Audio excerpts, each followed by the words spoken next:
நிறைய house wife பயப்படுது wait குறைச்சா தோல் சுருங்கிடும். நான் 5 மாசத்துல 20 கிலோ வெயிட் குறைச்சிருக்கேன். உண்மை என்னன்றதை இந்த வீடியோல சொல்றேன்.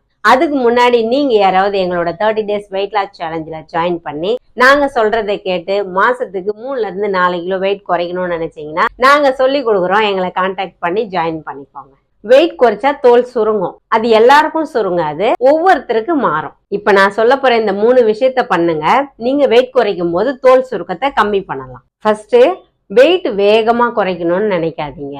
ஏன்னா வேகமா குறைக்கும் போது மசில் நிறைய லாஸ் ஆகும். மசில் நிறைய லாஸ் ஆனதுனால உங்களுக்கு தோல் சுருக்கமா இருக்கும். ரெண்டாவது, நீங்க ஸ்ட்ரென்த் ட்ரைனிங் பண்ணணும். அதாவது வெயிட் லிஃப்ட் பண்ற எக்ஸசைஸ் நீங்க பண்ணணும். அப்பதான் நம்ம உடம்புல மசில் ஃபார்ம் ஆகும், தோல் சுருங்காம இருக்கும். மூணாவது, உங்களோட லைஃப் ஸ்டைல கரெக்டா வச்சுக்கணும். தூங்குறது, சாப்பிடுறது, தண்ணி குடிக்கிறது, இது எல்லாத்தையுமே நீங்க கரெக்டா வச்சிருந்தாலே வெயிட் லாஸ் பண்ணும் போது